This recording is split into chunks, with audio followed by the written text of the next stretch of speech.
My name is Margaret Whitlow, and I used to believe that love, especially a mother's love, could weather any storm.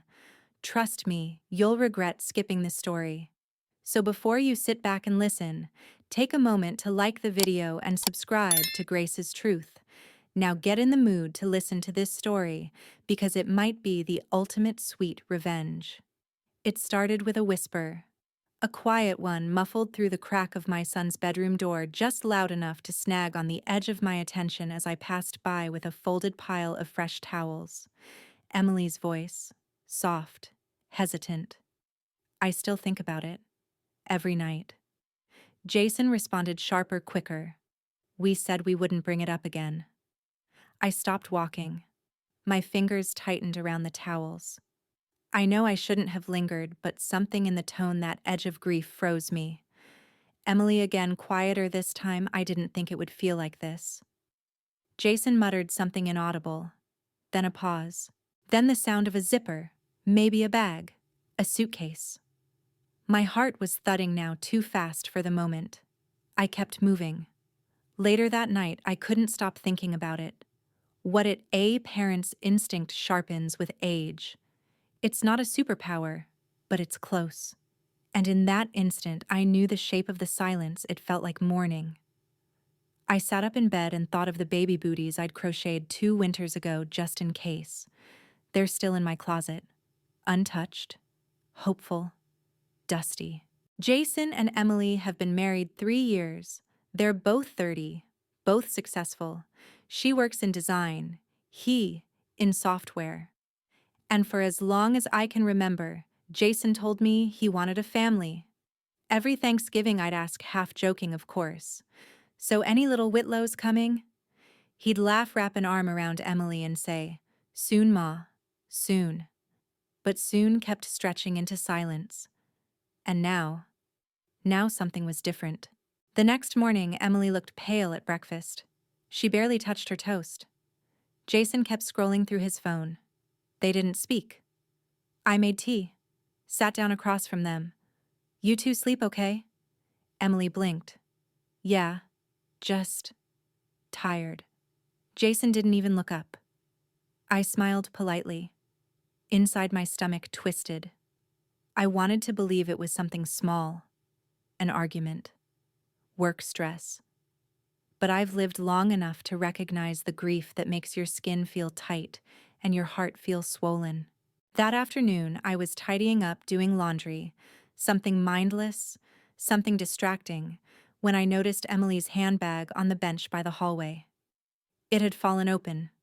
Not unusual. A corner of a receipt was sticking out. I wasn't going to look, I swear. But the name on the header caught my eye. Mildred Women's Health Center.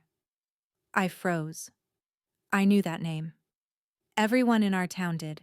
It wasn't just a clinic. It was a specific kind of clinic, the kind where decisions aren't made lightly.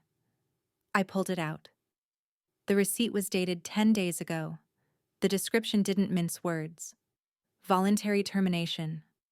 9 weeks gestation. My vision blurred. My knees nearly gave.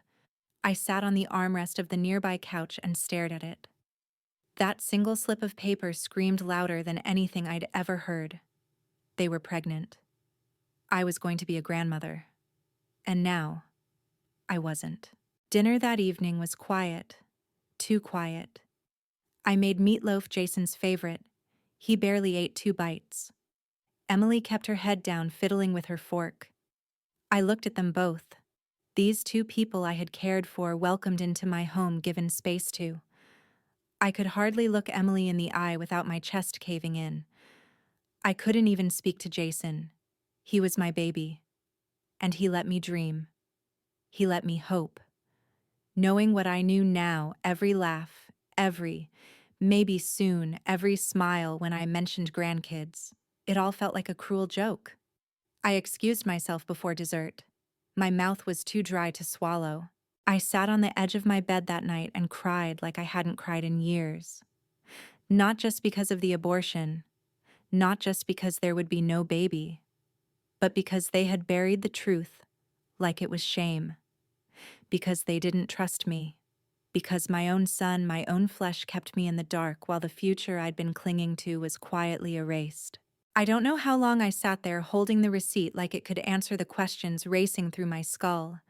Had they planned to tell me, was it Emily's decision? Or Jason's? Was the pregnancy a mistake? Or was I the mistake, the one they wanted to keep out of it all? At some point, I folded the receipt and placed it in my nightstand drawer. I wasn't ready to confront them yet. Not until I could stand without shaking. But the betrayal had already taken root. It pulsed in my ribs. It burned behind my eyes. And worst of all, it whispered one thought I couldn't silence: maybe. Maybe I didn't know my son at all. The next morning, I stood in the kitchen holding a mug of coffee that had long gone cold, watching the daffodils sway in the breeze outside. The garden looked peaceful, oblivious to the storm curling inside me. I could hear the wind nudging the chimes Jason had hung years ago on the porch. A soft tinkling like a lullaby from another life. I used to tell Jason that daffodils were stubborn flowers. They bloomed even after the harshest winters, as if to say, "We're still here." He loved planting them with me as a boy, digging into the soft spring dirt with his small hands humming tunelessly. His laugh back then, it was like sunshine. He was gentle, tender-hearted, sensitive in the ways that made a mother ache with both pride and worry. And yet here I was, gripping a coffee mug like it was a lifeline, trying to reconcile that sweet boy with the man who had just stood in my kitchen and confirmed indirectly, but unmistakably, that there was once a baby. That now there wasn't. And I wasn't supposed to know. Jason and Emily had been married for 3 years. They were stable, established, well-loved in their community. He worked in software remote and she in design for a boutique firm. They had a good home, no debt, a support system. So why? Why would they do this? Why would they make this decision and then bury it in silence? I tried to give them the benefit of the doubt. God knows I've done my share of regrettable things in life. But some decisions, they aren't just mistakes. They're turning points. And this one had carved a fault line through my entire sense of family. I sat at the kitchen table staring into my untouched coffee, letting the quiet stretch longer than it should have. I could hear Jason moving upstairs, water running. Emily's faint footsteps. No conversation. Just space between them. That told me everything. I had always dreamed of becoming a grandmother. Not in a desperate, overbearing way. I wasn't the type to corner them at holidays or send cryptic baby gift texts. But I saved things. I imagined things. The small cradle Jason had slept in as a baby. It was still in the attic, polished, carefully wrapped. The lullabies I used to sing, I kept humming them when I gardened just to keep them alive. The second bedroom upstairs had stayed untouched for years, not because I needed the space, but because I kept imagining filling it. Soft curtains, a reading chair, a place for a child to dream. All of that had lived in my heart like a candle I refused to blow out. Until now. Jason walked into the kitchen just after 10, yawning. His hair was disheveled, his eyes tired. "Morning," he said, casually reaching for the cereal. I said nothing. He paused, turned to look at me. "You okay?" I looked up slowly. "You tell me." He blinked. "What's that supposed to mean?" I tilted my head. "Was Emily pregnant?" He stilled. I saw the tiniest flinch.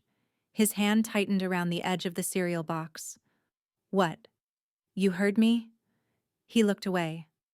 "Why are you asking that?" I stood up, walked to the counter. "Because I found a receipt in her purse. From Mildred Women's Health. From 10 days ago." He didn't answer. His throat moved as he swallowed hard. "That's not a dermatologist," I said, voice trembling. "That's not a dentist. That's not a spa." He dropped the box. It hit the counter with a dull thud. "You shouldn't have gone through her things," he said. I didn't. It was sticking out. "You shouldn't have read it.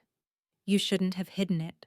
The words came out sharper than I intended, but I couldn't hold them anymore. He lowered his gaze. "It's complicated, Ma. Try me." He shifted his weight, leaning against the counter like he couldn't hold himself up anymore. She was 9 weeks. It wasn't planned. She freaked out. We talked. We decided it wasn't the right time. I took a breath. We decided. Or you convinced her that's not fair. Isn't it? She wasn't ready. She said it. She cried about it. I told her I'd support her either way. But we weren't thinking about kids. We're not there yet. But you told me you were trying. He winced. I said we were talking about it. No. You said soon. You said you were ready. He looked at me like a child caught in a lie he couldn't unwind. Things changed. Yes, they did. I could barely speak. She was carrying a child. My grandchild. We weren't ready. You were. You just didn't want to be. He stood there, jaw clenched. It's not your business, Mom. That sentence. Those 4 words. They sliced through me like ice. I raised Jason alone after his father passed. I gave up promotions, moved across states when his asthma needed drier weather, read books on behavioral therapy, when he struggled in school, held him, when he cried, celebrated when he succeeded. And now suddenly I wasn't even entitled to the truth. Not your business. I felt the room spin. I sat down not because I was weak, but because something inside me had crumbled. He didn't say another word, just turned and left the kitchen. Emily was in the guest room. I heard her shut the door quietly behind her. For a brief second I almost knocked, but I didn't. I didn't know what I'd say, didn't know if I wanted to comfort her or confront her. I returned to my room and pulled out the little baby sweater I'd been knitting in secret. It wasn't finished. Pale green soft cotton, gender neutral, just in case. I held it for a long time. Then I folded it gently and placed it in the bottom drawer of my dresser. Buried. That evening, the house was silent. No one talked. No one watched TV. No one laughed. I made dinner again out of habit, not hunger. No one came down. I sat at the kitchen table, ate in silence, and poured a glass of red wine from the bottle I'd saved for the announcement day, the one I thought was coming. And I let the grief rise quietly, privately, the way older women are taught to grieve. Not with screams, not with tears, but with long silences. And wine. And a candle burning on the windowsill that no one would ask about. Because now I knew. There had been a child. A chance. A dream. And I had been erased from it start to finish. Not by fate. Not by loss. But by choice. By the very people I had once believed would carry my legacy forward. The next morning, I found myself moving through the house like a stranger. The walls felt closer, the air heavier. Even the clock on the mantel seemed louder, like it was trying to fill the silence with something other than grief. I told myself I'd stop thinking about it just for the morning. But grief doesn't work like that. It doesn't wait for your permission. It creeps in when your guard is down, in the way your hands hover over the sink longer than usual, or how you suddenly forget what room you walked into. I decided to take out the trash, mostly to give my body something to do. The bin in the kitchen was full, and the outdoor cans needed dragging to the curb. I bundled it up, feeling that same old ache in my knees as I bent down and made my way outside, and that's when I saw it. A smaller white bag had been tucked deep into the outside bin, different from the others, double-bagged, sealed tightly. Something about it struck me as intentional. I pulled it out, hesitating. It's trash, Margaret. Let it be. But some part of me, the part that had raised a child through all his lies and tantrums and fevers, that part knew what hidden shame looked like. I opened it. Inside was a torn paper bag from the same clinic I'd seen on the receipt. Mildred Women's Health. Crumpled tissues. A discarded hospital wristband with Emily's name. And at the bottom, a small information packet. Post-procedure instructions. I stood there for a long moment. The wind brushed my face like a hand trying to ground me, but I was already unraveling. This wasn't speculation anymore. It wasn't even hearsay. It was fact. She had gone through with it, and they'd thrown the evidence away like it meant nothing. I walked back inside, my legs moving without direction. I didn't know whether I felt more rage or more grief, but I knew I couldn't carry both alone much longer. Jason was in the living room working on his laptop like nothing had happened. The sight of him calm-focused made something flare inside me. "Jason?" I said, my voice even. Too even. He looked up. "Hey, I need to talk to you. Privately." He shut the lid. "Okay." I led him to the den and shut the door. Then I placed the bag down on the table between us. He froze. "You threw it away," I said. "Not in the house, of course. Out there. Like you were afraid I'd find it." He didn't speak. I leaned forward. "Do you think I'm stupid?" "No," he said softly. "I just didn't want to hurt you." I laughed bitter sharp. "You think hiding this hurt less?" He looked away, jaw tight. "What do you want me to say, Ma? I want the truth." He ran a hand through his hair. "We didn't plan it. Emily was scared. I told her whatever she decided, I'd support her. So this was all hers." His silence betrayed him. "She didn't want to do it, did she?" I pressed. "She said she wasn't ready." "That's not what I asked." His eyes met mine. "She wanted to keep it. At first?" I felt my breath catch. He went on slowly, like dragging truth through tar. "I told her it would change everything, that we weren't stable enough, that she'd lose clients, that I just couldn't handle it." I swallowed. "So you pressured her." "I didn't force her, but you didn't support her either." He stood up suddenly. "You don't know what it's like, Ma. You had me at 22 and you never worked a corporate job. You didn't have a brand to protect or bills stacked up." "No," I said calmly. "I just had a husband in a coma and a baby who needed constant care." "You're right. I don't know pressure." He winced. I softened slightly. "Jason, I would have helped. I would have done anything to support you both. Why didn't you tell me?" "Because we knew you'd try to change her mind." "And you didn't want her mind changed?" I said flatly. He didn't deny it. That night I couldn't sleep. I lay awake staring at the ceiling fan, the shadow of it spinning on the walls like a slow-motion storm. I kept hearing Emily's voice in my head from the hallway that night. I still think about it. Every night. She was grieving. Quietly. Alone. And Jason. Jason was doing everything to pretend nothing happened. I needed to speak to her. Not as his mother, but as a woman. The next morning, I waited until Jason left to run errands. I knocked on the guest room door. "Emily." My voice was soft, cautious. There was a long pause. "Then come in." She was sitting on the bed in a large hoodie, her hair pulled into a loose bun, eyes swollen from crying. "Can I sit?" I asked. She nodded. I sat on the edge of the bed. "I know. About the baby. About everything." She blinked fast, pressing her lips together. "He told you no?" "You did. That night. In the hallway." I heard enough. Her chin trembled. "I'm sorry you had to find out that way." "Don't apologize," I said. "You're not the one who lied to me." She looked down at her hands, twisting them in her lap. I reached over gently. "Emily, did you want the baby tears spilled before she could stop them?" She nodded once, twice, then again and again, like it was the only truth she could hold on to.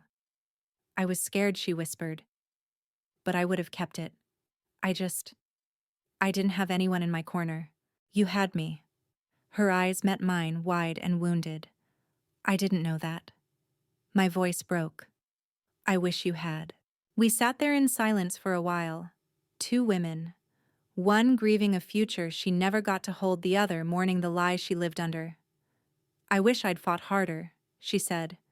"But Jason, he can be persuasive." I nodded. "Yes, he can. And when he shuts something down, it's like it never existed." That line sliced through me. That's exactly what he'd done with the baby, with the truth, with me. I left her with a hug and the promise that she was no longer alone. But as I returned to my room, I knew something had shifted. This wasn't just about the baby anymore. This was about control, about erasure, about power.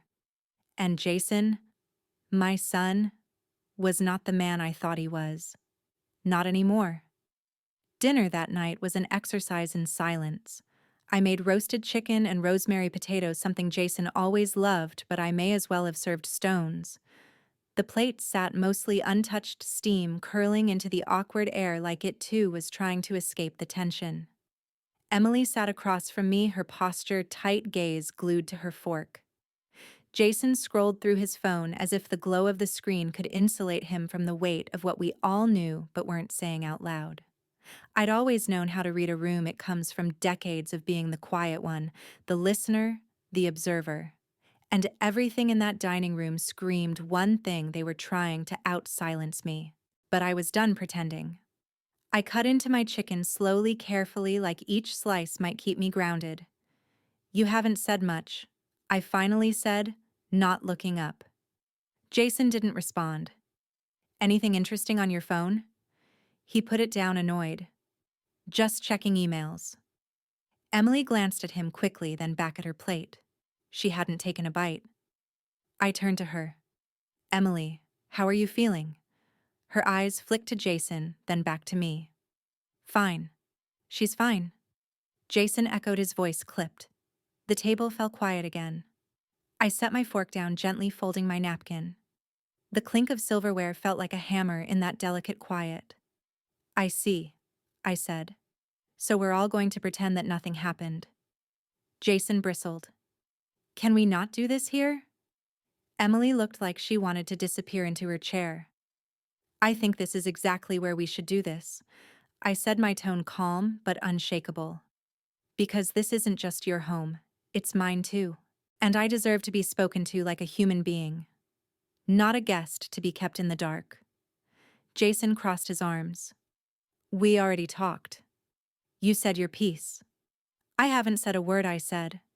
"Not really. And you haven't listened. Not once." He sat back in his chair, a smirk creeping up. "You want me to apologize, is that it? For protecting my marriage, for making a choice that wasn't about you?" Emily flinched. I stood up slowly, placing my napkin down. "Don't hide behind that word, choice. It's not a shield. Not when you wielded it like a weapon. Mom." "No," I said firmly. "You don't get to interrupt. Not after what you took from me." The room fell into stunned silence. Even the hum of the refrigerator felt louder. I walked around the table and stood next to my chair, every word balanced on the edge of sorrow and fury. "I raised you to be many things," I continued, my voice trembling but rising. "Compassionate, accountable, brave. But I didn't raise you to manipulate a woman into giving up her child just because it made your life more convenient." Jason opened his mouth, but I cut him off. "She wanted that baby. Don't lie. I saw it in her face before you ever said a word." Emily was crying now, silently, hands folded in her lap, like she was praying not to fall apart. Her knuckles were white, clenched tight around her napkin. My heart broke watching her, not just for what she lost, but for how isolated she'd been through it all. "You stood by and let her bleed alone," I said, quieter now, but every syllable laced with hurt. "And you lied to me like I didn't matter." Jason's jaw clenched. "It wasn't your decision. It wasn't your life." "No," I said, nodding. "It wasn't. But it was my grandchild. And I would have mourned with you if you'd let me. Instead, you turned your back and tossed the memory in the trash like it never existed." I turned to Emily, my voice softening. "I'm sorry you were alone. That no one fought for you." She swallowed, tears tracking down her face. Jason stood up abruptly, chair screeching against the tile. "This is insane. This is exactly why we didn't tell you. Because you can't keep your emotions in check." I looked at him and said something I hadn't even realized until the moment it left my lips. I don't recognize you anymore." He froze, not angry, not defensive, just stunned, like someone slapped the mask right off his face. I gathered my plate and walked toward the sink. My hands were shaking, but I moved slowly, deliberately, like surrendering control would be worse than breaking. Behind me, I heard his footsteps storm away. The stairs creaked as he disappeared into the hallway above. He didn't say goodbye, didn't even excuse himself. He left the room like it was beneath him. Emily lingered in the kitchen. She didn't speak at first, just stood near the window watching the stars start to prick the sky. The night outside was dark and vast, but her figure in that warm kitchen light, she looked small. Smaller than I'd ever seen her. "Thank you," she said eventually, her voice small, "for not pretending." I turned off the faucet and dried my hands. "You deserve the truth," I said. "And so do I." She turned to face me. "I should have told you. About everything." I nodded slowly. "We're not always brave when we need to be. Sometimes we get braver after." She let out a shaky breath. "I don't know who he is anymore." I stepped toward her. "Neither do I." Her face crumbled then. Not loud sobs, just quiet, broken gasps. I held her arms wrapped tightly around her shoulders. She clung to me like a child. And I thought, maybe this is what motherhood is too, holding the ones your child fails to protect. "You're not alone." "Not now," I whispered. "Not ever again." Later that night, I sat alone in the den with the lights off, watching the shadows move across the walls. The television was off, the wine glass untouched. Just me. Just memory. I thought of that small being no bigger than a plum, no heavier than a whisper, and how they would never know they were loved. How they were never sung to, never celebrated. Only feared. Hidden. Forgotten. I thought of the stories I'd never get to tell, the tiny socks that would never be worn, the lullabies that would stay unsung. And more than anything, I thought of Jason, my boy. The boy who used to sleep with his head in my lap, who used to cry when worms got stepped on in the rain. The boy who once stood up for a classmate with Down syndrome when others teased him. How had that boy grown into this man? Where had I gone wrong? I went upstairs and opened the second bedroom, the one I used to imagine as a nursery. I turned on the light. Everything was still undisturbed. Boxes, old books. A folded Afghan I'd knitted 2 winters ago when I thought they'd tell me I was going to be a grandma. I sat on the edge of the bed and looked around the room. It didn't feel like a room anymore. It felt like a grave for hope. An unmarked tomb for the life that would never be. The warmth I used to feel when I stood in that room, that flicker of anticipation, it had gone out like a blown candle. And I cried then, not just for the child, but for the version of myself who used to believe in that light. The next morning, Jason avoided me completely. He left early. No goodbye, no eye contact. But Emily stayed. She made tea for the both of us. We sat together on the porch watching the neighborhood wake up. A dog barked in the distance. A school bus rumbled past. Life kept happening. We didn't speak much, but it was a different kind of silence. Not avoidance, but understanding. Shared weight. She reached for my hand once briefly. Her fingers were cold. Mine wrapped around them without hesitation. It was enough. Enough to know this wasn't over. Enough to know she still needed someone on her side. And enough to know I wasn't done fighting. That morning, as the sun spilled across the lawn, I realized something deeply painful and strangely clarifying. This wasn't just a loss, it was a reckoning. With who my son had become, and with who I would have to become now if I ever wanted to protect what was still left of my heart. The next morning, the house was quiet. Too quiet. Not the kind of peaceful hush that comes with rest or calm. No, this was a silence that felt earned by pain. It wrapped around the walls like fog, making everything feel slightly off. Even the floorboards seemed to creak differently. Jason had left early again. I heard the front door close around 7 and his car pull away without pause. He didn't even make coffee. That alone told me more than words could. He was hiding. From me.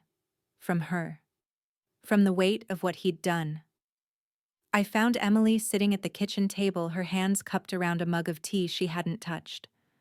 Her face looked different. Not just tired, but hollow, like someone who had walked through fire and now wasn't sure how to feel warmth again. I poured myself some coffee and sat down beside her. "You didn't sleep," I said softly. She didn't answer. I waited. Finally, she said, "Do you think it's possible to unsee someone? Like really unsee the version of them you thought was real?" I looked at her for a long moment before replying. "Yes," I said. "But it doesn't happen all at once. It's slow. You start by questioning their tone, then their silences, then the way they look away when you cry. And one day you realize you're grieving someone who's still breathing." She nodded. "I don't know how to stay," she whispered. "But I don't know how to leave either." I understood that too well. I'd stayed with Jason's father far longer than I should have, not because he was cruel, but because he disappeared into himself after his accident. And I kept holding out hope that the man I loved would return. Sometimes love isn't enough to fix a person.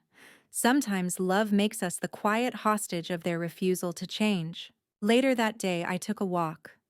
I needed to get out of the house, to breathe something other than recycled pain. I walked the neighborhood slowly, letting the wind tug at my coat, watching the leaves scuttle across the sidewalks. Everywhere I looked, I saw things I'd once taken comfort in: the tree.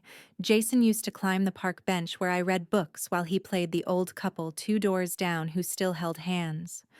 All of it reminded me of the life I thought I'd built, the legacy I thought I was passing on. Instead, I felt like a character who'd outlived her script. When I returned home, I found something unexpected. A notebook, left open on the living room couch. Emily's handwriting. I shouldn't have looked. I know that. But I did. It wasn't a diary, not exactly, more like a journal of fears and questions, scribbled fragments of thoughts, pages torn out and folded back in. One sentence jumped out like a scream on a whispering page. I wanted to keep it. I begged him to let me, but he said it would ruin our life. Like the baby was a storm and I was just the sky he needed to keep clear. My knees gave slightly and I sat down. I turned the pages slowly, gently, as if afraid they might break. Another line: weeks earlier, I thought if I did what he wanted, he'd love me more. But now he barely looks at me. And then, he says I'm lucky he stayed. That other men would have left me for wanting it in the first place. I closed the notebook. Not because I was done, but because I wasn't sure I could handle another word without doing something reckless. That evening, I waited until Jason came home. He walked in with a plastic bag from the grocery store and his phone glued to his ear. I waited. Let him finish. He saw me, nodded briefly, and went to put things away. "Sit," I said before he could escape again. He hesitated. "I have a call." "No, you don't," I said sharply. "Not now." He dropped the bag on the counter and sighed, setting his phone down with exaggerated annoyance. "What? Now, Ma?" I walked over and placed the notebook on the table. He stared at it. "You read her journal. I didn't mean to. But I did." "Unbelievable," he muttered. "That's a violation." "No," I said, stepping forward, voice rising. "You want to talk about violation?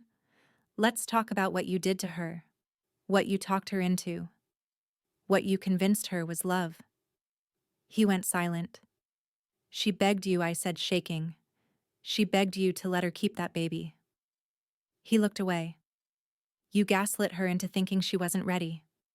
That she wasn't capable. That a child was a burden, not a blessing." His voice was low now. "It wasn't the right time. It was never going to be the right time for you," I snapped. "Because you didn't want anything to inconvenience you. You wanted her neat and perfect and quiet. And when she didn't agree, you buried her with words until she caved. That's not fair. You told her other men would leave her, I hissed. Is that fair? Jason looked at me with a mixture of guilt and defiance. I didn't mean it like that. But you said it. He rubbed his forehead, pacing.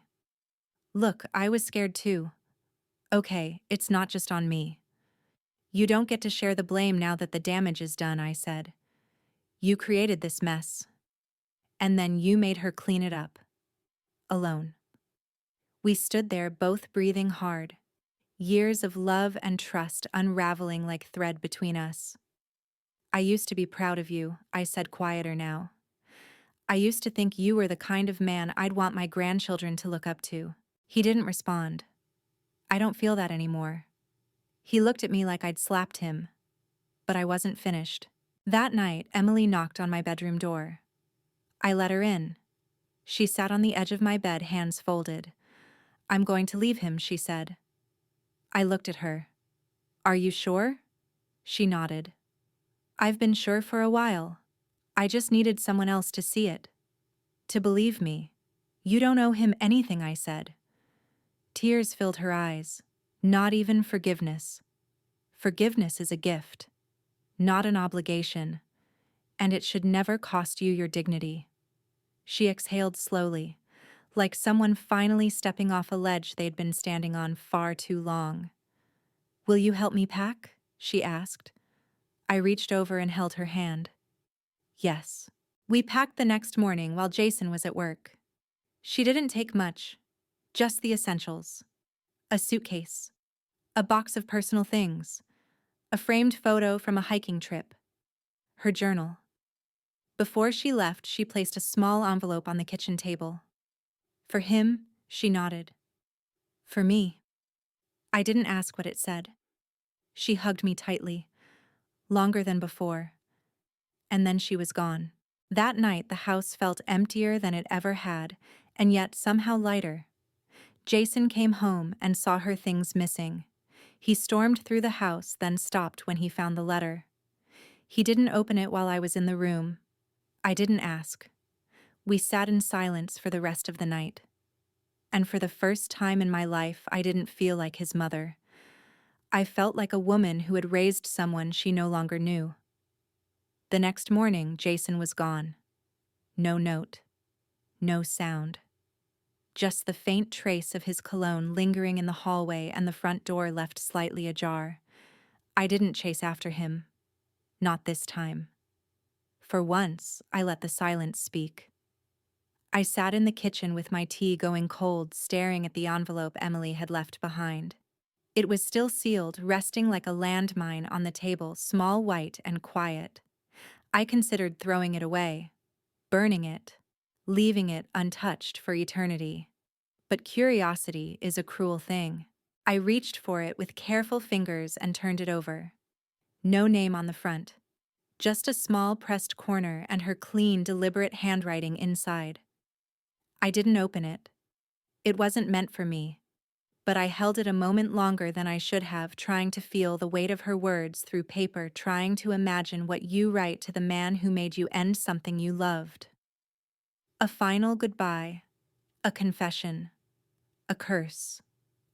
I tucked it under a stack of mail. He'd find it when he decided to come home. If he came home. The house was quieter than usual. Not just empty, silent. The kind of silence that feels deliberate, like a waiting room before a diagnosis. You know something's coming, but you don't know if it's healing or heartbreak. I wandered through the rooms like a ghost. The den where we used to have family game nights before the tension made even Scrabble feel like a courtroom. The stairs where Jason once slid down in a sleeping bag, laughing until he nearly broke a leg. The second bedroom where I'd stopped imagining a crib. I opened the closet in there and pulled down the small storage box I hadn't touched in months. Inside were the items I'd collected quietly over the years. Baby books, a tiny pair of socks, a onesie that said Grandma's favorite, a lullaby CD. Soft, simple things. Symbols of a dream I'd tried to manifest into existence with love alone. I sat on the floor and ran my fingers over the socks. My chest ached, but I didn't cry. I'd cried too much already. Instead, I whispered, I would have loved you. So much. And then I closed the box. This time, not with hope, but with goodbye. The next few days passed slowly. Jason didn't call. Emily didn't return. It felt like the house had finally exhaled and all that remained was the debris of truth. No illusions, no warmth. Just the hollow sound of honesty settling in the walls. On the third night, my phone rang. Jason. For a moment, I didn't recognize the number. He called from his office line, probably thought I wouldn't pick up if I saw his name. I answered, voice flat. Yes, silence. Then she's gone. I know. She left me. She did. He let out a shaky breath, the kind that almost sounded like a sob, but not quite. I didn't think she'd actually go. Then you never understood what you were doing to her. Another long silence. She said you helped her. I did, I said. Because she needed help. And you weren't giving it. He went quiet again. Then, with unexpected vulnerability, he asked, Do you hate me? I closed my eyes. No, I said honestly. But I don't know how to love you the same way anymore. He said nothing. Just a soft, broken exhale. I miss the man I thought you were, I added. I miss him too, he whispered. And then he hung up. That night, I sat outside on the back porch wrapped in an old quilt. The stars were dim behind thin clouds. The wind smelled like rain. I thought about forgiveness. People think it's a grand act, a sermon-worthy gesture. But sometimes it's just not calling someone back. Not chasing them down to fix what they refuse to admit is broken. Sometimes forgiveness isn't letting someone off the hook. It's letting yourself off theirs. I wrapped the blanket tighter and whispered into the night, I forgive you, Jason. But I can't forget. The next morning, Emily came back not to stay, but to talk. She stood at the front door holding a small gift bag and a coffee. I thought you might want to go for a walk, she said. We walked in silence for a while, just two women moving through a quiet neighborhood. I noticed the way her shoulders slowly relaxed, the way her breath evened out. She was healing piece by piece. I told my mom, she said eventually, about everything. How did she take it? She cried. But she told me she was proud of me. For leaving. You should be proud of you too, I said. She glanced at me. You know, I thought I'd feel empty. But I don't. I feel open. Like maybe I get to start over now. I nodded. That's not emptiness, that's space. She smiled softly. We sat on a bench in the park near the elementary school where I used to teach.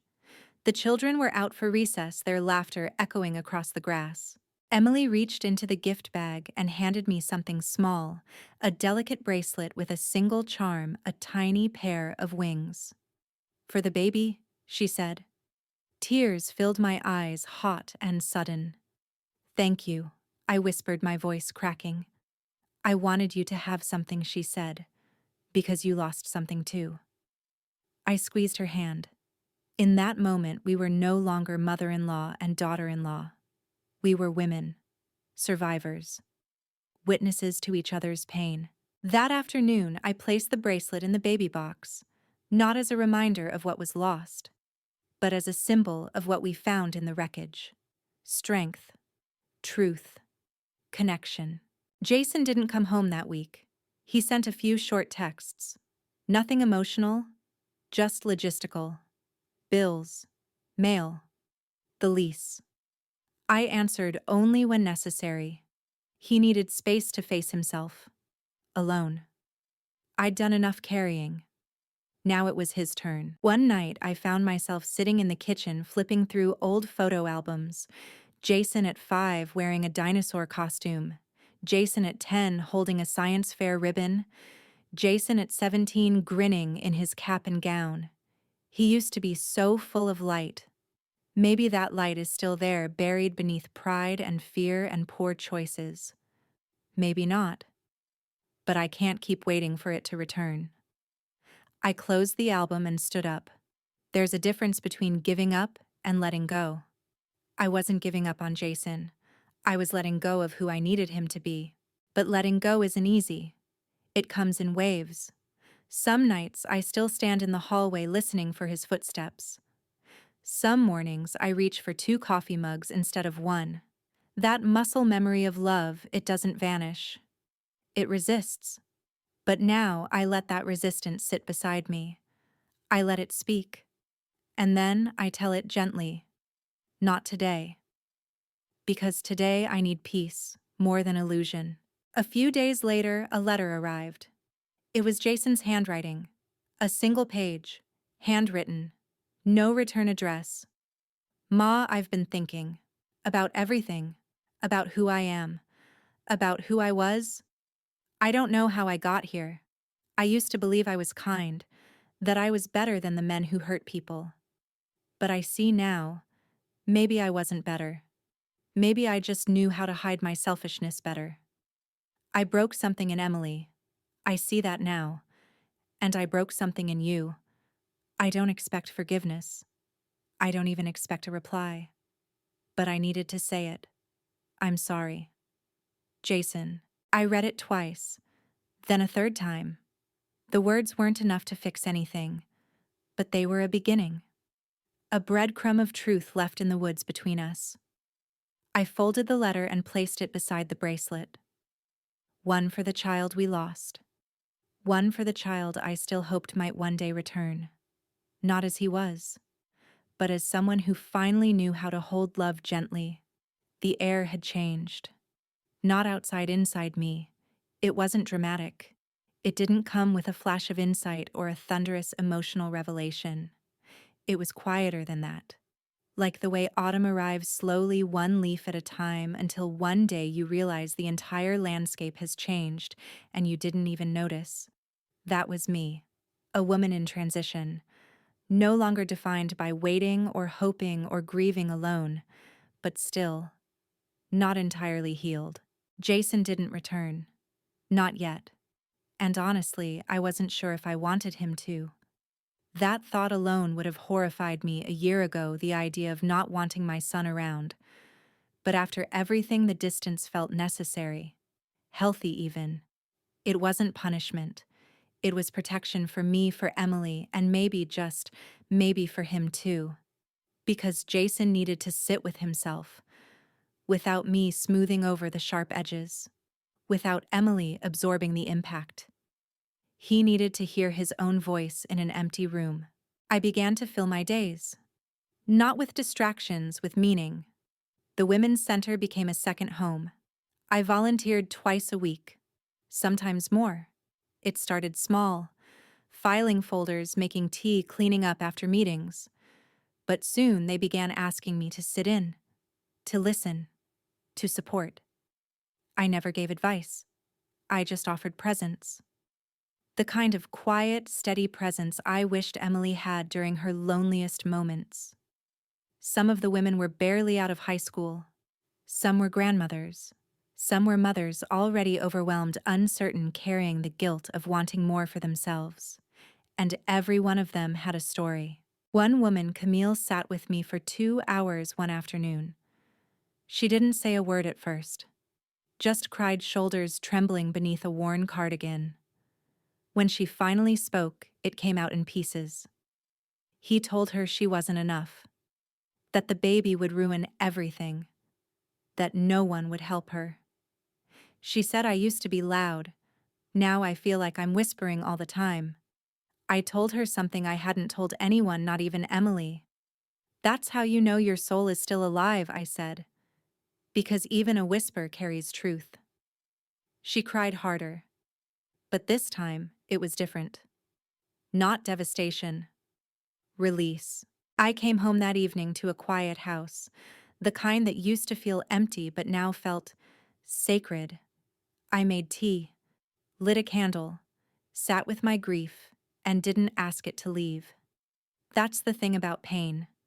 When you stop trying to push it away, it softens. Not right away, but eventually it loses its teeth. One night I received a message. Not from Jason. from his first girlfriend, Melissa. I hadn't spoken to her in over a decade. She said she heard what happened through mutual friends through whispers, and she was sorry. But more than that, she wanted to thank me. I always felt like something was wrong with me, she wrote, back then when I ended the pregnancy. But hearing what Emily went through, it made me realize I wasn't crazy. He pushed me too. He made it feel like keeping the baby would make me unlovable, like I was selfish for wanting it. I didn't know what to say. I stared at the screen for a long time, a strange tightness in my chest. This was bigger than I realized. Jason's fear hadn't started with Emily. It had roots. Control doesn't sprout overnight. It grows quietly over time, watered by entitlement, fed by avoidance. And I had missed it all. The next morning, I went into Jason's childhood room. Everything was still there. The bookshelf, the baseball trophies, the science posters.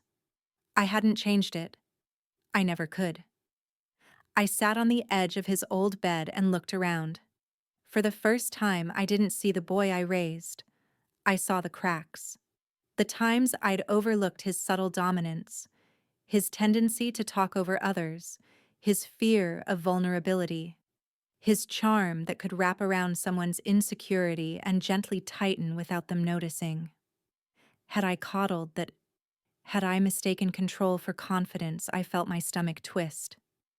I had raised a man who didn't know how to share power, a man who mistook silence for agreement. And that failure, that was mine to hold. I didn't drown in guilt. Not this time. But I did sit with it. Let it settle into my bones. Not to punish myself, but to remind myself of my responsibility. Not everything Jason did was my fault, but I had given him the tools. And now I had to reckon with what he built with them. That afternoon, Emily called. Her voice was lighter. I wanted to tell you, she said. I started therapy. I smiled. I'm proud of you. I'm proud of me, too. She paused. I also signed the lease on a new apartment. Small, but full of windows. That sounds perfect. She hesitated. I left the bracelet on the windowsill, she said. So it gets the best light. I blinked back tears. That's exactly where it belongs. I told her about Melissa's message. Emily didn't seem surprised. He has a pattern, she said.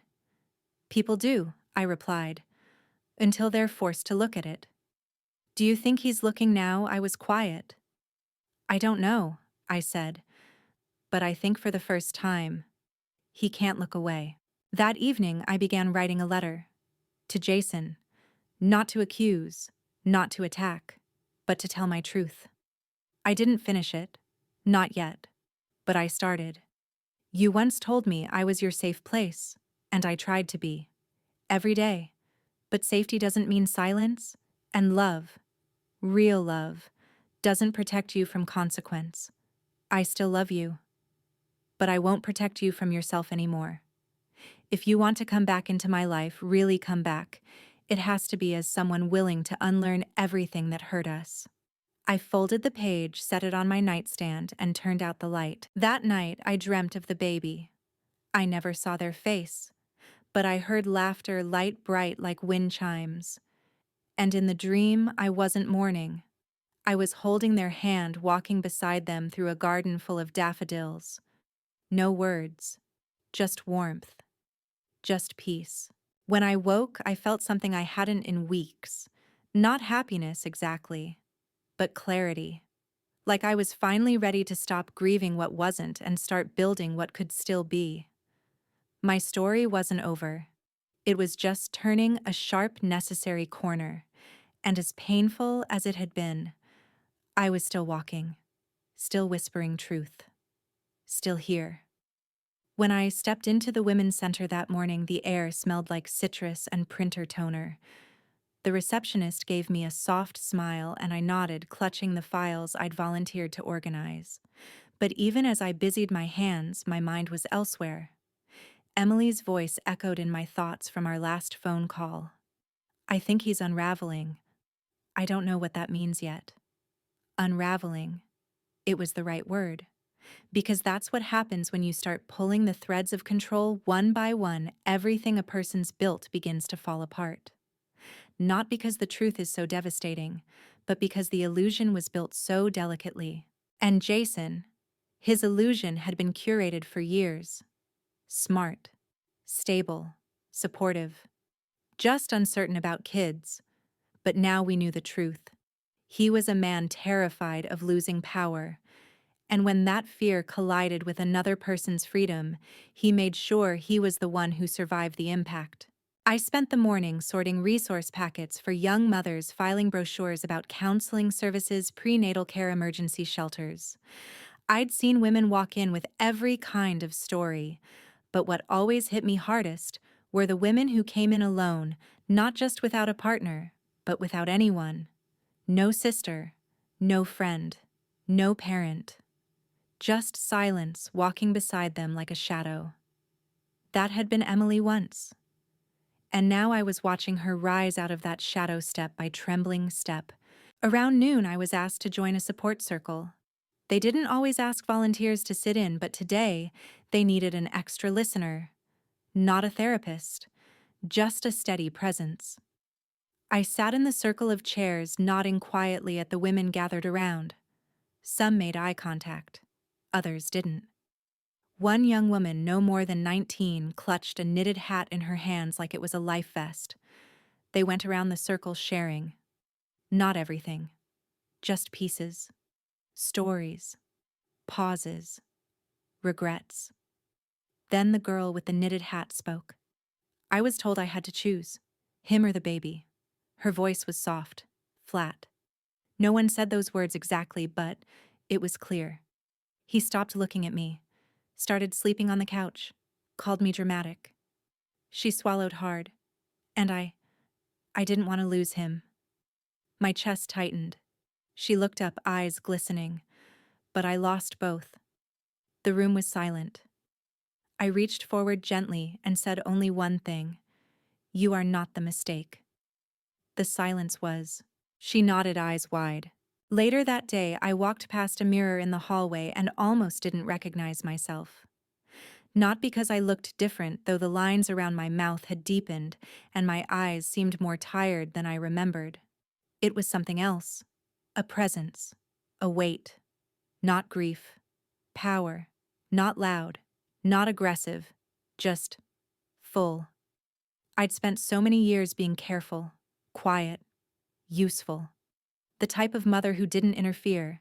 The type of woman who didn't demand space.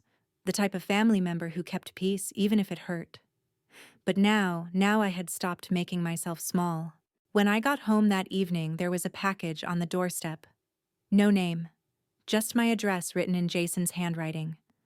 Inside was a book, a parenting book.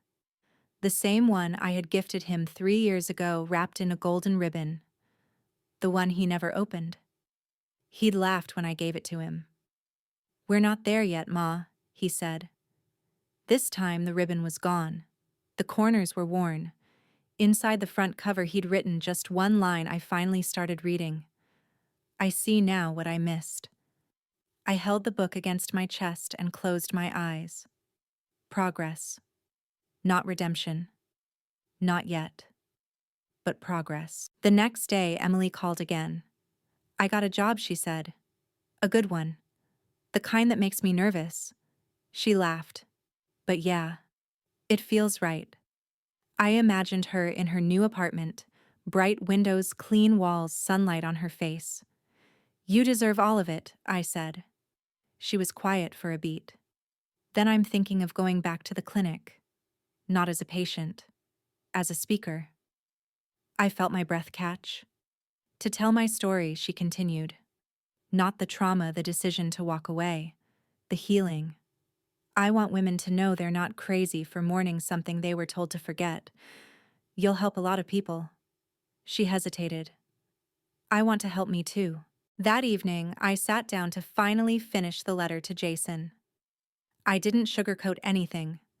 I didn't protect him from the impact of his actions. But I also didn't shame him. I told him the truth. About the little boy he used to be. the man he'd become, and the road he still had to walk if he ever wanted to be someone I could welcome back into my heart. I told him that healing wasn't a performance, that remorse without repair is still manipulation, and that I was willing to listen if he was willing to change. The next morning, I mailed it. I stood at the mailbox longer than I needed to, fingers resting on the cold metal handle. Then I let it go. That's the thing about boundaries. They're not built to keep people out. They're built to teach others how to come in right. Weeks passed. No grand apology, no dramatic return. But I began to notice things shifting. Jason emailed once a long message about his sessions with a therapist, about learning to recognize coercion, about unlearning toxic masculinity. He didn't beg for forgiveness. He didn't ask for anything. He simply shared his process. And for the first time, I believed him. Then one morning, I received a card in the mail. Emily's handwriting. Inside was a photo, a small clay sculpture. Two hands, one adult, one tiny, reaching toward each other. On the back she had written, "Healing is still possible between what we held and what we lost." I wept, not from sadness, from awe, because I was witnessing something I never thought I'd see again: resurrection.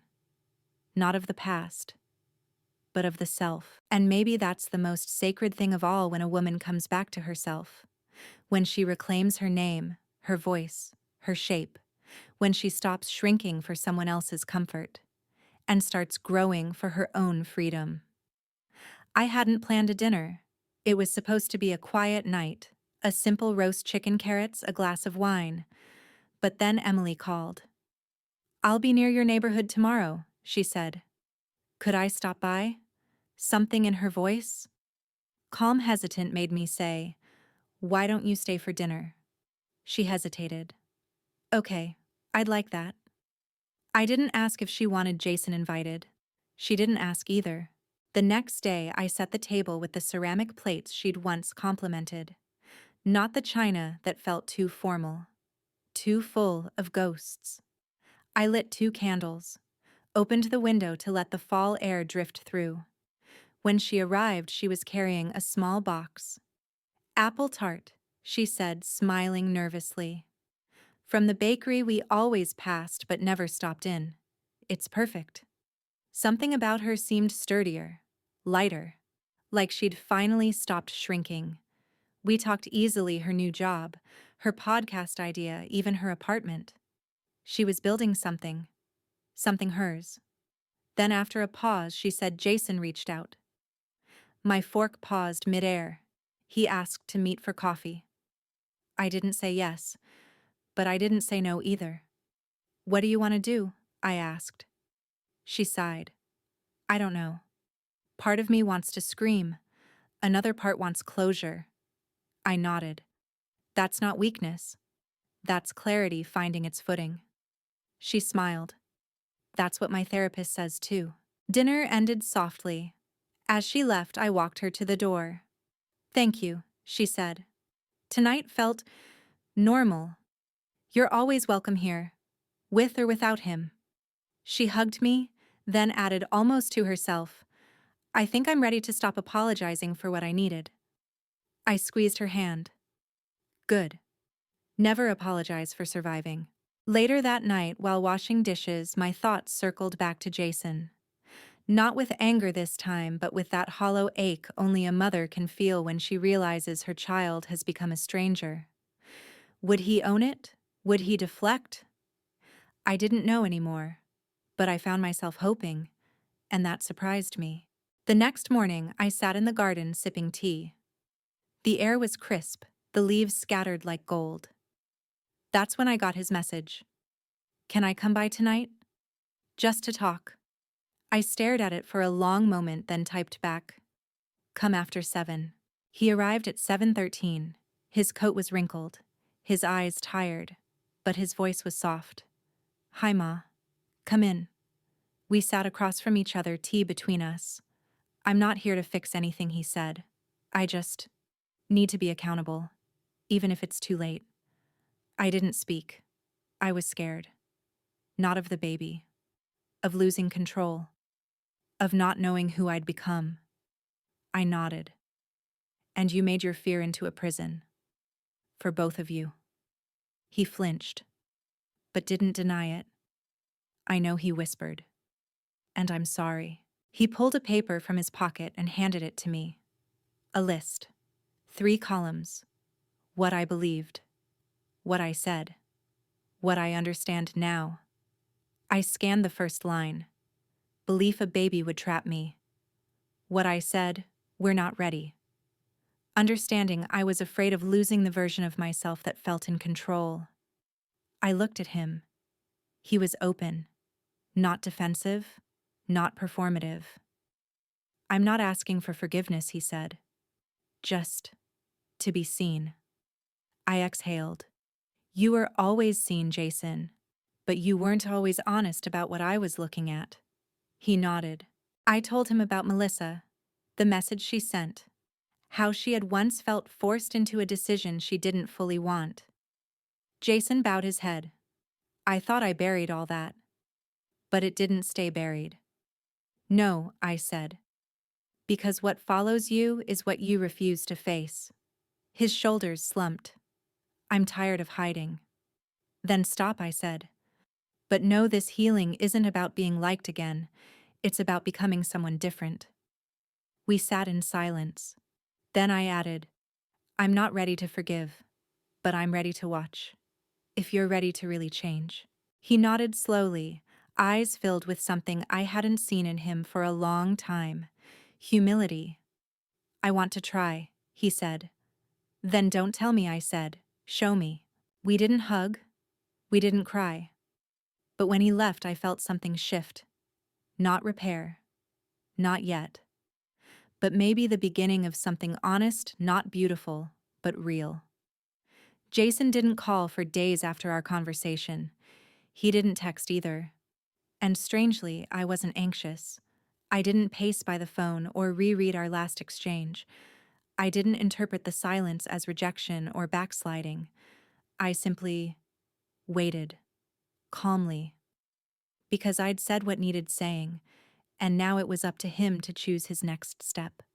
When you stop trying to manage someone's change, you begin reclaiming your own. I spent the weekend at the Women's Center again. Camille, the young woman I'd sat with a few weeks ago, had returned. This time she brought a friend. And they weren't crying. They were holding each other up, walking a little straighter, staying through the entire support group instead of slipping out early. I watched them from across the room and smiled.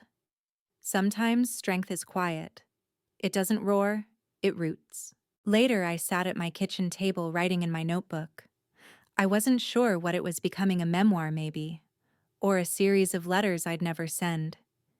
Each page was a small unraveling of illusions, of guilt, of the role I thought I had to play. I used to think being a good mother meant protecting Jason at all costs. But now I know. It means holding him accountable, even if he doesn't thank me for it. On Monday morning, Emily texted he asked to meet. I said yes. My hand stilled on my coffee mug. I typed back, "Do you feel ready?" Her reply came almost instantly. "I feel clear. Whatever he says, I know who I am now." That was all I needed to hear. They met that evening at a cafe downtown. I didn't ask for a play-by-play. I didn't wait up. I just lit a candle near my window and whispered a prayer, not for reconciliation but for clarity. Let her leave with her dignity untouched. Let him speak from truth, not strategy. Let the silence between them be honest, not manipulative. The next morning she called. Her voice was calm. "It was weird," she said. "He tried to explain everything.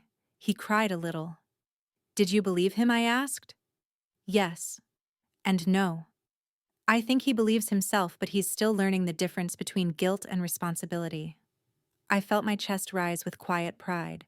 You spoke your truth, every word. And do you feel finished? Not finished, but free. That night, Jason called me. "I just wanted to say thanks," he said, "for listening, for calling me out, for not giving up." I did give up, I said gently. But that doesn't mean I stopped loving you. It just means I stopped enabling you. He was silent a moment. Emily's stronger than I remembered. She was always strong, I said. You just couldn't see it from the height of your fear. He exhaled. I want to be different. Then be. Quietly. Consistently. Not for her. Not even for me. For you. After we hung up, I sat in the dark and let the stillness settle around me like a blanket. I wasn't angry anymore. I wasn't grieving. I wasn't waiting. I was simply at peace. Not because everything was fixed, but because I had stopped trying to fix what didn't belong to me. The next day, I returned to the garden and clipped a small white rose that had bloomed late. I placed it in a glass jar beside Emily's bracelet. Because healing doesn't come all at once. It arrives in fragments, in text messages and whispered truths, in tearful coffees and accountability lists, in the quiet courage of a woman choosing not to carry what isn't hers. The days that followed were slow like breathing after a long run. Emily didn't talk much about the coffee with Jason anymore. Not because it hadn't mattered, but because it no longer defined her. That chapter had been read aloud, absorbed, and shelved. Instead, we spoke of her new podcast. She had a name for it now, Quiet Fire. It's about women who lost their voices, she told me one morning over tea, and what it takes to get them back. Not loudly, not dramatically, but firmly. I told her the name was perfect. You know, she said, I was worried no one would listen, that no one cared. But you still chose to speak, I said. That's what makes it brave. One afternoon, I walked into Jason's old room. Not for any reason, just instinct. It was still a time capsule. Baseball posters, stacks of books from college, a dusty guitar. But I wasn't sentimental anymore. I opened the closet, pulled out a box labeled Misc, and began sorting. Inside were old report cards, loose photos, and one sealed envelope with my name written in his handwriting. No stamp, just hidden. I sat on the bed and opened it. Inside was a short note. I don't know when I'll be someone you can be proud of again, but I know now that I lost something I never truly valued, and that's on me. It wasn't an apology. Not exactly. But it was honest. I folded the letter back and tucked it away in my journal. The next morning, I went to the center early. Camille was there again, setting up chairs. She smiled when she saw me. Guess who applied for the peer support program? You. She nodded, her grin radiant. I want to help the next girl who thinks she's too broken to speak. I nearly cried. Look at you, I whispered. Look at who you're becoming. Thanks to people like you, she said. But I shook my head. No. You did this. I just reminded you it was possible. Emily invited me to her apartment for lunch that weekend. It was small but bright, just as she'd described. Light spilled through the windows, warming the hardwood floors. Plants curled toward the sun. Her kitchen was cluttered in the way only real homes are. She'd framed a photo of the bracelet and placed it on a shelf beside her books. Over sandwiches, she said, he asked if we could try being siblings again. Just that. No expectations. And I told him maybe. Not now, but maybe. I nodded. That's fair. It's not about being close, she said. It's about being safe. I'll never make myself small for someone else again. I felt something settle inside me. My daughter-in-law was no longer surviving. She was leading. As I left, I noticed a piece of paper taped to her fridge. A quote. Forgiveness is not for the person who hurt you. It's for the person you're becoming. I didn't need to ask where she found it. It had lived inside her all along. Back home, I poured myself a glass of wine and sat by the window. Jason had begun texting once a week. Not long messages, just check-ins. They weren't performative, just present. And I realized something: redemption isn't a grand gesture. It's showing up without being asked. It's staying when the applause has stopped. It's rebuilding the bridge even when no one promises to cross it. I stepped into the garden and trimmed back the last of the roses. Winter would come soon. The soil would harden, the branches would sleep, but underneath life would continue, quietly, unseen, and eventually, bloom again. I always thought closure would arrive like a final page signed, sealed, silent. But that's not how it works. Closure isn't something handed to you. It's something you build, slowly, with raw hands and a quiet heart, brick by emotional brick. And on a chilly Sunday morning, I finally felt it forming, not with Jason, but with myself. Emily was invited to speak at a community panel about reproductive healing. The Women's Center had partnered with a local college, and they asked if I wanted to attend. I sat in the third row. I watched her walk up to the microphone with no notes, no script, just that fire she thought she'd lost. Her voice was calm but certain. She didn't name names. She didn't point fingers. She simply told her story, the choice that wasn't a choice, the silence, the guilt, the loneliness, and eventually the moment she decided to reclaim herself. And when she was done, the room didn't clap right away. They breathed with her. That collective breath, that acknowledgement, said more than applause ever could. Afterward in the hallway, I hugged her. "You were brilliant." She smiled. "I wasn't trying to be. That's what made it real." Behind her, Jason stood quietly. He'd come, alone, unannounced. I didn't even know he knew. He approached slowly as if walking through fog. He looked at Emily. "That was powerful," he said softly. She studied him, her face unreadable. "I didn't do it for you." "I know," he said. "And I didn't say everything. Because some things aren't meant for public healing. Some things are mine to carry and release on my own time." He nodded. "Thank you for letting me listen." She turned away without another word. Not out of cruelty, out of completion. We stepped outside into the sharp air. Jason walked beside me. "I've been volunteering," he said, "at a mentorship program. For teenage boys." I looked at him. "What are you teaching them?" "To ask hard questions. To sit in discomfort. To talk about fear without turning it into control. And are you still learning that yourself?" He smiled. "Every single day." We stopped at my car. "Do you hate me, Ma?" I didn't answer right away. Then I said, "I don't hate you. But I don't protect the version of you I used to. That's the difference." He looked down. "That's fair." That night, I wrote in my journal, "Closure is not always peace. Sometimes it's just the quiet after the storm. The moment you stop needing the apology to come gift-wrapped. The moment you begin trusting your own healing more than their regret." Emily called later. "Are you okay?" she asked. "I am," I said. I feel emptied out. In a good way. Like your story finally belongs to you." "Yes." I stepped outside before bed. The wind had picked up, rustling the trees like they were letting go of something too. I thought of the child who never arrived, the one who existed only in memory in the space between silence and truth. And I whispered to them, "I remember you. And I will carry your light in how I show up for others." Sometimes grief stays. It becomes part of the furniture in your soul. But sometimes it turns into a door. And if you're brave enough, you walk through it. Into a version of yourself you never thought you'd survive to meet. Emily came over the next morning with coffee and a quiet look on her face. Not tense, not burdened, just reflective.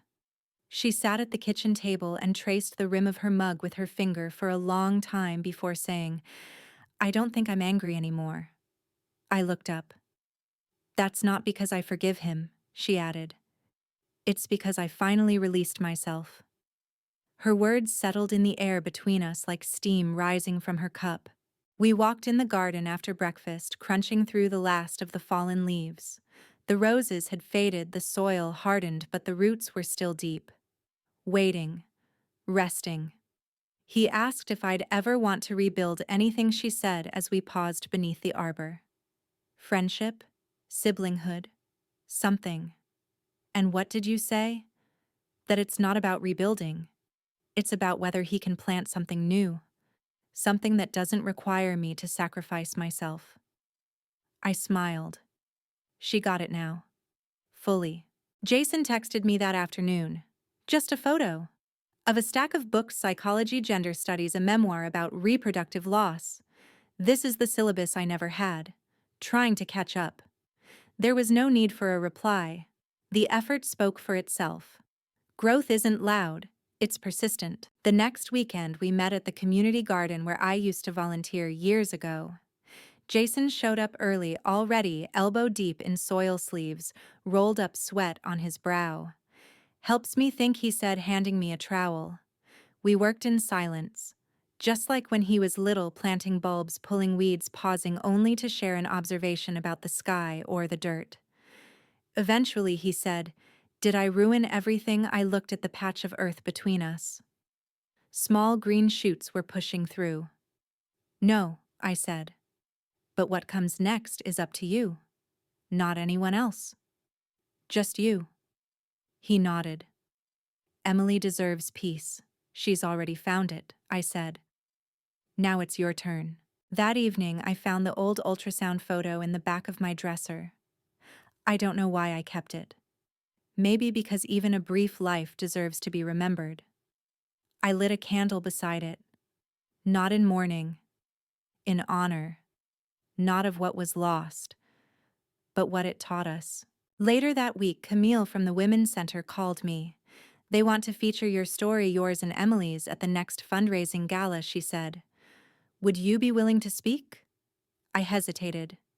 I had been the quiet one in this story, the one behind the curtain, the mother, the witness, the slow learner. But maybe it was time.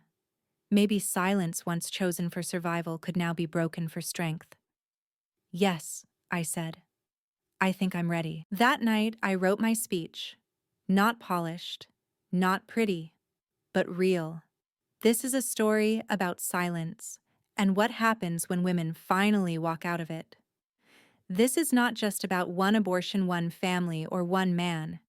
It's about every time a woman was told her pain was overreaction, every time a mother chose peace over truth, and then changed her mind.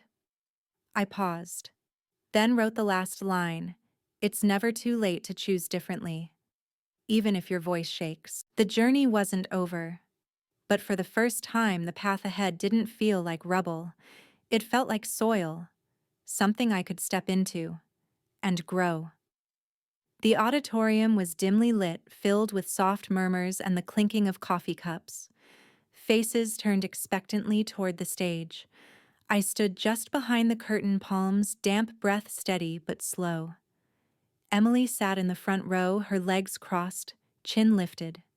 Jason wasn't far behind, quieter, more uncertain but present. Camille gave me a thumbs up from the sidelines. I stepped onto the stage. "I never thought I'd speak about this," I began. "Not publicly, not as a mother, and especially not as a woman who once believed silence was strength." The microphone picked up every tremble in my voice.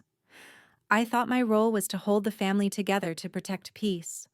But I learned painfully that sometimes peace is just fear dressed in manners. The crowd stilled. I told them about Emily, about the truth she had carried alone, about the betrayal that wore the face of someone we both loved, about the decision I made to stop shielding my son, not out of anger but love. Love that had matured into accountability. I spoke about grief. Not just for a grandchild never born, but for the version of myself that waited too long to ask hard questions. And then I ended with this: my voice may have arrived late, but it arrived. And if you're sitting here wondering whether yours still matters, I promise you it does. It's not too late to speak. It's never too late to choose truth over comfort. Applause rose soft at first, then fuller. When I stepped down, Camille hugged me with tears in her eyes. "You don't know how many women needed to hear that." Maybe, but I knew one woman who did. Me. Later, as we left the building, Emily slipped her arm through mine. I was proud of you, she said. You taught me how to be brave, I said. Jason walked a few steps behind us. At one point, he caught up. You were amazing, Ma, he said. I didn't say thank you. Not out of coldness. But because this wasn't about affirmation anymore. It was about truth. I meant every word I said, even the ones that hurt. He nodded. I know. That night I sat on my porch under the stars, a blanket around my shoulders. The candle beside me flickered, the same one I'd once lit for the baby we never knew. But tonight it wasn't a candle of mourning. It was one of memory and transformation. I whispered into the wind. You mattered. Not just in being, but in what your absence revealed. You cracked something open. And from that fracture, we grew. Closure didn't come like a door slamming shut. It came like a window slowly opening. And for the first time in a long time, I let the air in. The morning after the gala, everything was still. No phone buzzed, no new revelations surfaced. It was just me standing at my kitchen window watching golden light drip across the counter like honey. And yet, I felt different. Not like someone who had won, but someone who had endured and emerged. Emily called later that morning. Sleeping in, I teased. I'm exhausted, she laughed. But it's the good kind. We spoke for nearly an hour about the speech about Camille, about the whispers of women who had come up to her afterward with stories they'd never shared before. Do you think healing ever finishes? She asked me. I thought for a long moment. I don't think healing is a place, I said. It's a way of walking. Some days you limp, other days you dance. But either way, you keep moving. She was quiet. Then she whispered, I think I'm ready to move forward. Really forward. Jason texted me that afternoon. Would you like to have dinner this week? Just us. I said yes. Not because I wanted to pretend everything was fine, but because I had learned choosing to see someone clearly flaws and all is not the same as forgetting what they've done. It's simply a choice not to be controlled by it anymore. Dinner was quiet. He spoke less, but what he said mattered more. He asked about the garden. He asked about Emily not with possession but curiosity. He asked if I thought he'd ever deserve a second chance. I told him, that's not for me to answer. That's something you earn with time, not requests. He nodded. He understood. As I walked him to the door, he turned and said, I miss who I used to be. And I replied, then become someone better. He didn't flinch. He just smiled. I'm working on it. That night, I sat with my journal and wrote the final page. This story was never about an abortion. It was about what we do when silence breaks. About what truth costs and what it gives back. About a woman who thought she had to choose between her son and what was right, and who finally realized there's no love in protecting someone from their own reflection.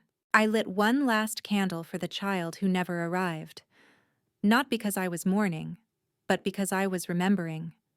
And in that remembrance I felt the echo of something sacred hope. Not the naive kind, the rooted kind, the kind that grows from broken soil.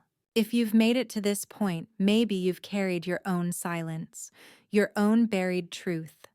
Maybe you've chosen peace over pain and now wonder if it was worth the cost. Let me tell you, it's never too late to speak. And even if your voice shakes, speak anyway. Because what waits on the other side of truth is freedom.